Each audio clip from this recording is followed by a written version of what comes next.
look, like 99.9% of the people that are in sports cards and at trade night and everything are good people, but there is the 0.1%. There are always going to be some people who unfortunately are going to steal or take advantage of doing bad trades, and that's the type of thing you just need to be very aware and watch out for. Hello, welcome to another video of Card Kids. A few weeks ago I was at the National and I encountered something that I don't want any of you guys to be the victim of, so me and my dad are here to tell you about it. Yeah, so we found a scammer at trade night.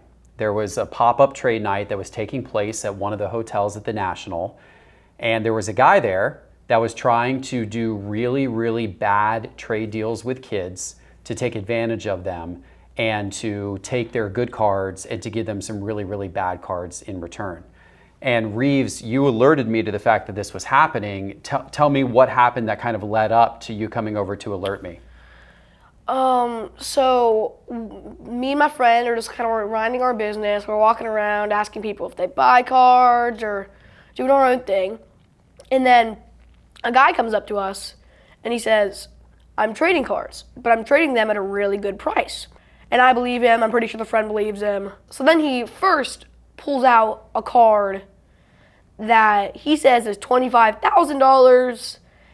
I extremely doubt it's that. It's probably a couple thousand, probably $5,000. And that's to like fool us into thinking he's like a big collector, because $25,000 card, not everyone has one of this. And this is an older adult. Mm-hmm, this is an older adult. This This probably guy, in his 40s. No, he was older than that.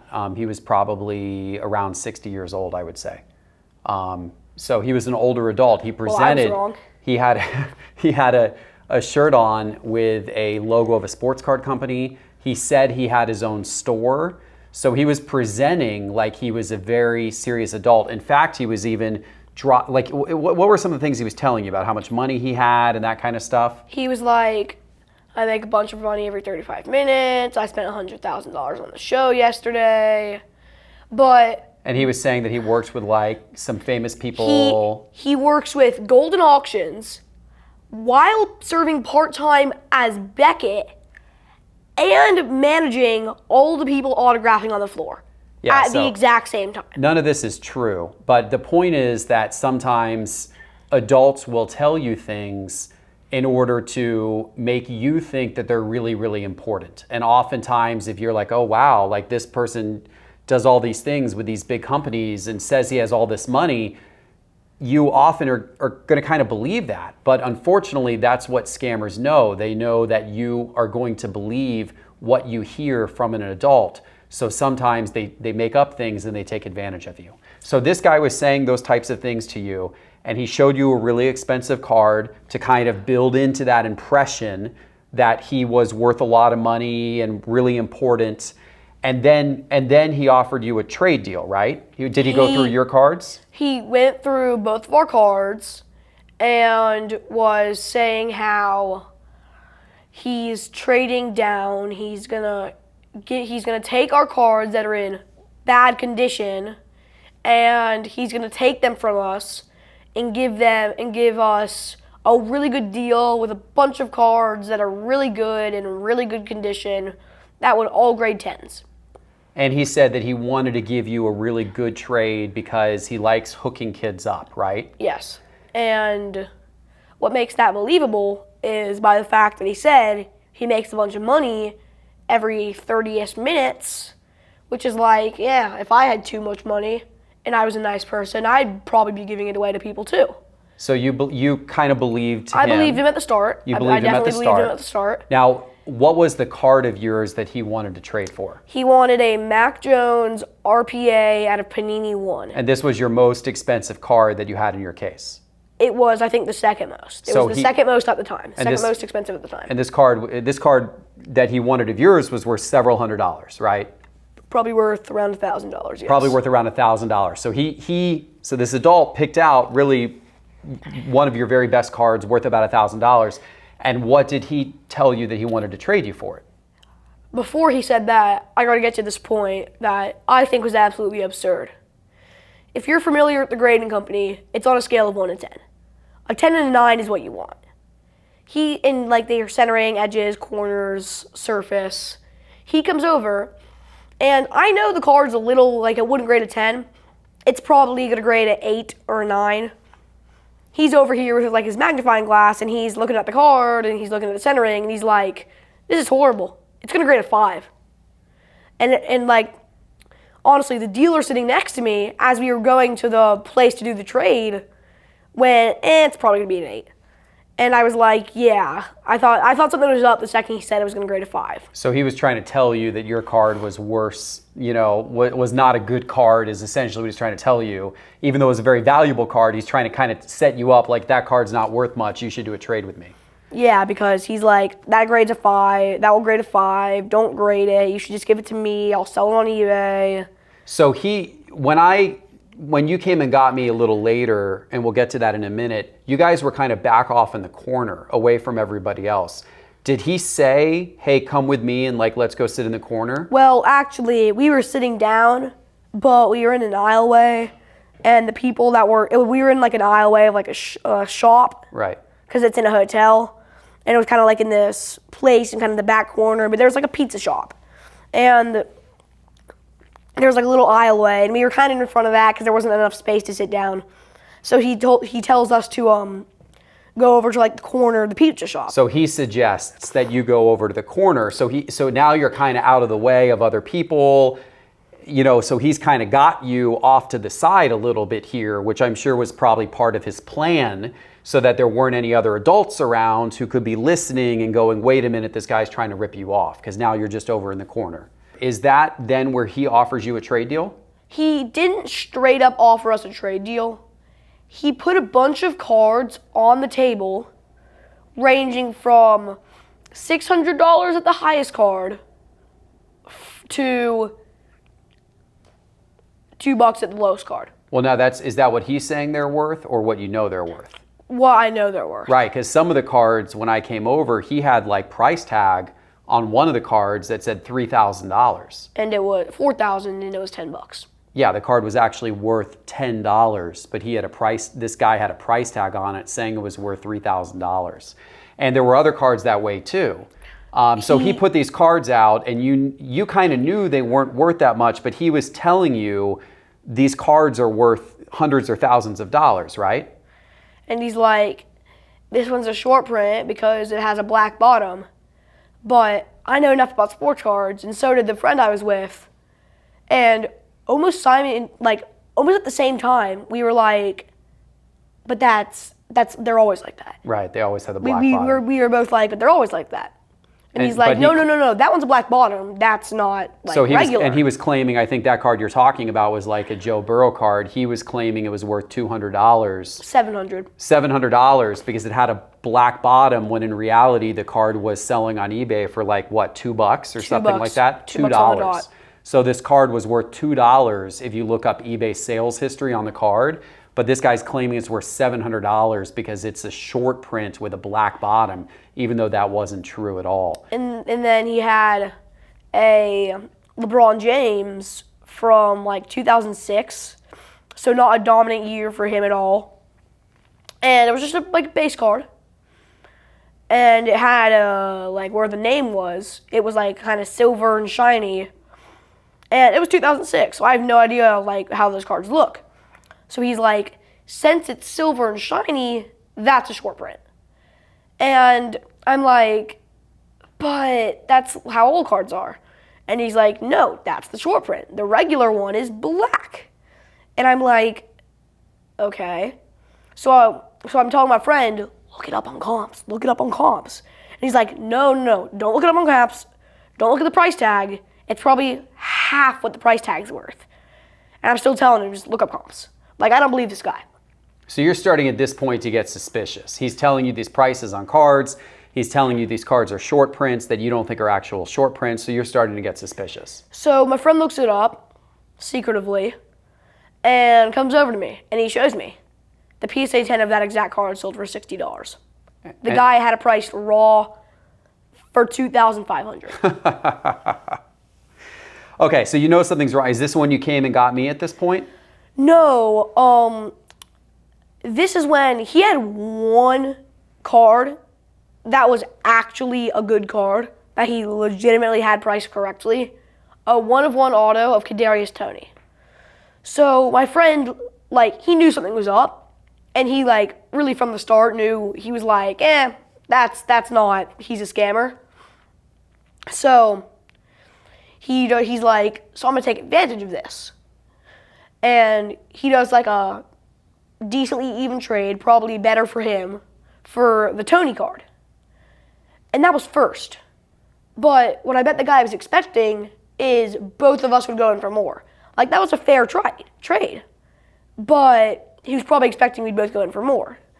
Like, we'd end up... Yeah, he was kind of setting you up. We were going to end up doing a bad trade because of the fact that we just did a good trade. Like, he just did a good trade, and we're like, oh, this guy's fair, we'll do another trade. But the second he starts pulling out those prices, it's not, I don't think so. Well, and the good news for you and for your friend is that this guy happened to pick on the wrong two kids. He happened to pick on two kids who actually know how to look up comps, who actually have a sense that maybe something's wrong here. Maybe this guy seems to be giving us a lot of weird information. And you guys knew enough to not get into a bad deal with him. Your friend was saying, I think his comps are wrong. You eventually come over and get me. I come over there and start talking to him. And I realized right away when I start looking through his cards and what he's got priced at, that this guy is simply there to try to scam kids. And that's what he's doing. And he was hoping that he found a couple of kids who were going to believe what he was saying, and you were going to believe that LeBron James card was worth $2,500 when it in fact is maybe worth $20. But he was hoping he was hoping that he found a kid that was gullible enough where he was going to be able to trade you some card that he said was worth $2,500, and you were going to give him your card that was legitimately worth $1,000 back, thinking you got a great deal. And then of course at some point you'd find out you got totally scammed, and that card you traded for was worth $20, right? Thankfully, you and your friend were smart enough not to do that. When I went over there, I end up looking at what he's doing. I get really upset at him, and I end up kicking him out of trade night. And we kicked him out. We made sure he left the building so that he couldn't take advantage of any kids. We don't know if he took advantage of some kids. I think he took advantage of at least one kid, because the next day I had someone at the National come up to me and say that it was a kid who said that one of his friends did a really bad trade deal and with an adult where they got taken advantage of, and I think it was with that guy. So I think he ripped off at least one kid that night, but thankfully we found him early and we were able to kick him out. So my question for you, Reeves, is for people who are watching, for kids who are watching, how do they not fall victim of a scam like that? Like if they're at a trade night or at a card shop and someone's trying to say stuff to them, how should they protect themselves? If you don't have a cell phone or you don't have any way of looking up comps, ask the store owner, ask someone at a booth, ask a random adult to look up comps for you. Like, see if this is fair. Yeah, get other people's opinions. That's always a good idea, because there's a lot of honest people in sports cards, and so and especially people who will want to help kids and actually do the right thing. So you could always ask a couple of different adults to get their opinion on something. Just be careful with your cards. I mean, that guy might as well have just, when he was leaving, quickly slyly swiped one of my cards and just taken off. Yeah, and thankfully we don't think he did that, but yeah, sure. I mean, it's not just someone could take advantage of you in a trade, but also someone could take advantage of you by just stealing one of your cards. I had, so this is a true story. Reese, I don't even know if you know this story. Probably don't. My first job that I ever got. Oh, I know this story. When I turned 14 years old was at a baseball card store. And that very first day I was working, coincidence, some kids came in and they stole some cards from the baseball card store. And what they did was they distracted me. I was behind the counter, and there was two kids, and one kid comes up to me and he goes, show me that card, show me that card, show me that card, show me that card, show me that card. So I'm pulling all these cards out for him to look at. And while I'm down pulling these cards out, the other kid is taking boxes and stuff off the shelf and shoving them in his backpack. And then they leave the store. So that's the other thing. You can have people that try to distract you and then they take a couple of your cards. So you just got to be aware. Like, look, like 99.9% of the people that are in sports cards and that trade night and everything are good people, and they're not going to do that stuff. But there is the 0.1%. There are always going to be some people who unfortunately are going to steal or take advantage of doing bad trades, and that's the type of thing you just need to be very aware and watch out for.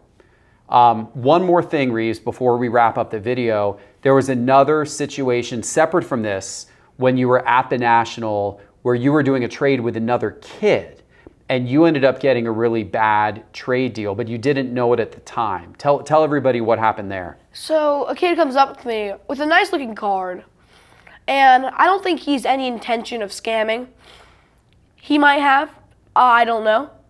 But he comes up and he's like, I want to trade with you. And I'm looking through his stuff, and I find one card. The exact card the guy wanted. The Mac Jones RPA out of Panini 1. The exact card the scammer wanted. And he says, well, latest comps are 1,400. I'm pretty sure he said 1,400. And I don't have a cell phone.